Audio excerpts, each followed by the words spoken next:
The Job Developer of the Year award will recognize a job developer who goes above and beyond. They teach their clients how to advocate for themselves and show their clients that they have abilities. This individual collaborates with other agencies and works towards making our community a more inclusive place for people with disabilities.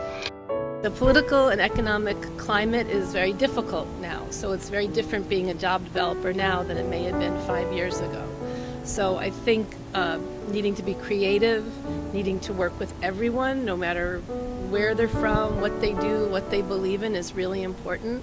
And again, finding how everyone who really wants to assist people can find each other and make, real differences in people's lives. So one of the things I did for Kodak was to create a weekly program where clients could go out to a farm and work with horses and sheep and goats for an hour a week to help instill work socialization, work skills.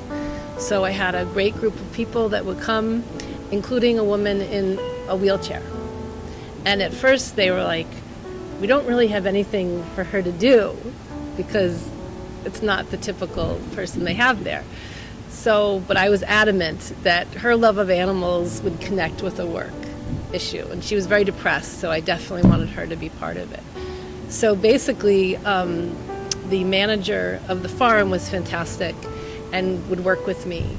And when anything was kind of going on to change corrals or to do something with the animals, she would be the calmer of the animals. And she'd sit there and just talk to the animals, and they'd come talk to her, and they'd just kind of hug each other, and she would keep everybody calm while other stuff was having to be handled. As a employment specialist with Our Place Clubhouse, I had the honor of doing a transitional employment program, and that means that we support our members to work for a temporary position for 6 to 9 months, and we will actually teach them the job coach them as well. If for any reason they can't make it because of their illness, we go and sub for them.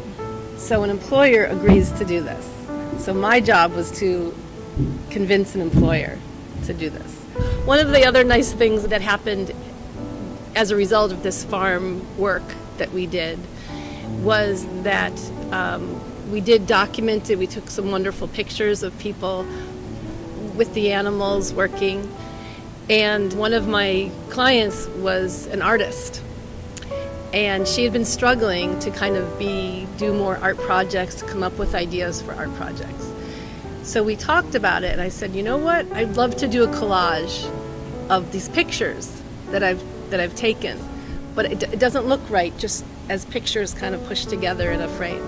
She's like, well, wait a minute. You know what? I could do a collage for you in watercolor. I'll paint that. So we talked about it as a regular commission and came up with a plan, and she painted the most amazing watercolor montage of all these, the goats and the members and everybody wonderful. And I encouraged her to put that in the Mental Health Arts Fair, and she won one of the top prizes. She's still putting her artwork in there and still doing work. I think as a job developer working with people with disabilities is finding out what their unique skills are, finding out what their strengths are, and how you can assist with their barriers.